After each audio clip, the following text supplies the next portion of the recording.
momento crucial na vida desse cristão. Então, sabe aquele ditado que diz assim: eu vou nadar, nadar, nadar e morrer na praia? É exatamente isso que vai acontecer para esses 7 tipos de igreja. Então, essas igrejas elas vão talvez caminhar a vida delas com Deus, mas se elas não estiverem enquadradas dentro do que é verdadeiramente ser um servo de Deus, de estar debaixo de santificação, de ser uma virgem prudente que está buscando óleo, muito provavelmente ela vai ser pega de surpresa, como os ímpios e como todos aqueles que desprezaram a palavra. Então, esse é o primeiro requisito aqui que a gente precisa se atentar. Então, pensem sempre que não é por acaso que Jesus está dando para João 7 cartas para 7 igrejas, que são tipos de igreja, na minha opinião, tá? Alguém pode ter até uma opinião diferente, mas na minha opinião isso são 7 tipos de igreja. E essas igrejas estão sendo alertadas sobre situações, sobre formas de estarem levando a sua vida como cristão e que antecedem a volta de Jesus. Então o alerta aqui, ele está muito mais focado em que Jesus está às portas, Jesus está voltando, é o pré, é aquele assim, aquele tempo em que não dá mais para vacilar. Esse é o tempo que Jesus está falando com essa igreja. Isso eu estou dizendo hoje, nós estamos lendo nesse momento da história, e esse momento da história, para mim, antecede a volta de Cristo. Não temos muito mais tempo. Então, Jesus está falando com um século, com uma igreja que somos nós, que muito provavelmente antecede verdadeiramente a volta de Cristo. Então, essas cartas, elas ficam mais vivas para nós do que na época de João, do que na época em 1500, em 1400 e assim sucessivamente. Porém, nós precisamos lembrar que a teologia, ela diz de forma muito clara e objetiva que algo que é escrito naquele tempo é para que aquelas pessoas entendam naquele tempo. Então, Jesus não ia dar essas cartas para João no ano 96 depois de Cristo, para essas 7 igrejas na Ásia, se não fosse para que essas igrejas então entendessem o que Jesus estava dizendo. Isso seria ilógico, né? Não teria lógica nenhuma. Então, nós precisamos entender que existe uma profecia sendo liberada para o tempo e para fora do tempo. Então, para aquele momento, existia uma profecia sendo liberada para 7 igrejas. Ao longo desses 2000 anos, várias igrejas receberam também essa mesma palavra e precisaram se alinhar, porque Jesus voltou para elas individualmente, ok? Ou em períodos, inclusive, da igreja, em que a igreja foi totalmente morna, fria, e precisou haver os avivamentos, e Deus precisou levantar homens e mulheres como no princípio. Então, existem formas da gente ver as 7 cartas de 2 ou 3 maneiras diferentes, eu vejo aqui. Para o momento lá de João escrevendo para essas igrejas, e elas estavam passando literalmente por essas situações que nós estamos lendo aqui. Porém, percebam que a palavra de Deus ela é tão viva e eficaz que ela cabe ao longo dos séculos. Ela cabe ao longo das eras. Então, a mesma palavra que Jesus libera para uma igreja local, para uma igreja no tempo em que ela está acontecendo, a escrita dela, que é o 1º século, ela vai caber depois para todas as outras igrejas ao longo dos 2000 anos que nós já vivemos. Então, Jesus está trazendo um alerta para a igreja que está antecedendo a sua volta. Elisângela, que loucura é essa que você está falando para nós? Baseado nisso que o Ivaldo está falando, prestem atenção nisso que eu estou falando, porque realmente é muito importante e essa pergunta foi muito importante. A volta de Jesus, ela é ministrada desde o Antigo Testamento. Existem mais textos que falam sobre a segunda volta de Jesus do que sobre a primeira. Vocês sabiam disso? Então, a Bíblia, ela fala muito mais sobre a segunda vinda de Jesus, que é o juízo final, sobre o arrebatamento da igreja, sobre o juízo de Deus sobre a terra, sobre novos céus e nova terra. Então, a Bíblia fala muito mais sobre esse período, isso desde Gênesis até Apocalipse, do que propriamente dita a vinda de Jesus ali em Jerusalém com seu nascimento e os 30 e poucos anos que ele viveu e morreu, ok? Então o sacrifício de cruz ele é dito na Bíblia, mas fala-se muito mais sobre então a segunda vinda. Então, ao longo da palavra de Deus, Deus vem alertando o seu povo a se voltar para a palavra.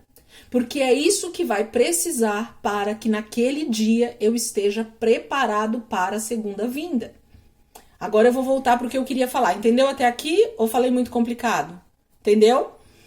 Aí agora vem o desejo da professora, Ivaldo, e da pessoa que está mais amadurecida hoje.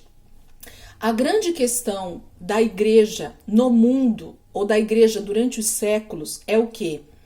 As pessoas elas se convertem, as pessoas elas até nascem de novo, mas a partir do novo nascimento não há um acompanhamento de discipulado para que a pessoa realmente comece a galgar crescimento espiritual e maturidade espiritual dentro da palavra.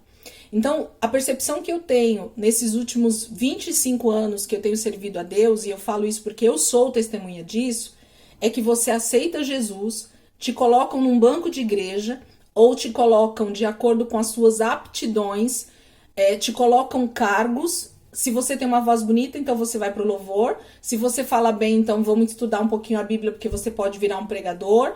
E assim sucessivamente. E aí isso não traz fundamento suficiente para uma vida com Deus diária.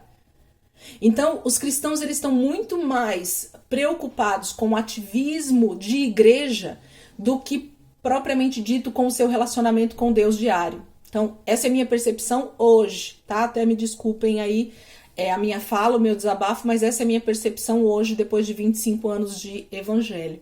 Então, se nós, como cristãos, tivéssemos realmente ouvido e sido ensinados desde o princípio da nossa conversão o que é ser cristão de verdade, o que é ser filho de Deus, qual é o verdadeiro propósito de se receber Jesus como Senhor e Salvador da sua vida, e que isso passa a ser um relacionamento com o seu futuro marido, e ele é o nosso marido. Então com o marido você não tem um relacionamento uma vez por semana no domingo, com o marido você tem relacionamento todos os dias. Então, e isso fala de intimidade. Então, se eu não conheço a palavra de Deus, como eu já falei aqui algumas vezes, e se eu passo a não ter esse relacionamento diário com Deus, eu passo a viver uma vida de altos e baixos. Por quê? Porque eu passo a não entender qual é a real função de ser cristão. Eu acho que ser cristão, então, é ter tudo isso que eu já falei aqui atrás, entende? Então não fala de uma vida de devoção a Deus. E por isso entram os altos e baixos. Quando Paulo diz que eu aprendi a ter falta e fartura, eu aprendi a ser honrado e a ser humilhado, eu aprendi a... Ele vai listando, né, várias coisas ali, a ter fome e a ter em abundância e tantas outras coisas que ele lista ali. O que fala esse versículo? O que a gente pode entender com Paulo falando isso? Paulo está dizendo para nós que entender o que é ser filho de Deus vai muito além de uma vida natural vivida todos os dias. Então, é que eu tenho pensado em várias coisas a respeito disso, então talvez essa minha fala aqui tenha a ver com tudo isso que eu tenho refletido nesses últimos tempos. Até esses dias eu estava falando com meu filho de 16 anos sobre isso. Então, assim, a gente precisa entender, Ivaldo, que Jesus está falando isso para uma igreja ou para a igreja que realmente tem vivido dessa forma. E aí ela realmente vai ser encontrada cheia de defeitos, cheia de problemas. E se ela não se alinhar com a palavra, ela vai ficar, ela vai ser deixada para trás. A ira de Deus vai vir sobre esses filhos que não se alinharam. Então, é disso que Jesus está falando com essas 7 igrejas. E é disso que nós precisamos nos preocupar. Qual é o verdadeiro propósito em ser filho de Deus? O verdadeiro propósito de ser filho de Deus é ter relacionamento com o meu Deus, com o meu pai, com o meu marido, que é o meu Deus, ok? Aquele que eu recebi, então, como Senhor e Salvador da minha vida. E, em segundo lugar, é ser igreja. O que é ser igreja? É ser tudo aquilo que a palavra de Deus pede para que eu seja como cristão. Então, se os 10 mandamentos, que são a base, né, de tudo isso, não for a base de vida para mim, se a palavra de Deus não for o meu alimento diário, se a minha vida com Deus de oração e de busca e de jejum não for algo que eu desejo para o meu crescimento todos os dias com o meu Deus, para que eu passe a conhecê-lo melhor, então realmente eu preciso me alinhar de alguma forma, para que verdadeiramente esses altos e baixos que você falou não aconteçam na nossa vida. Então, não estou falando de constância no sentido de não ter problemas, não é disso que eu estou falando. Eu estou falando de uma constância espiritual, de uma disciplina, de independente de ter vontade ou não ter vontade, eu vou orar. De ter vontade ou não ter vontade, eu vou ler a Bíblia. De ter vontade ou não ter vontade, eu vou adorar o meu Senhor. Entende o que eu estou querendo dizer? Então, vai muito além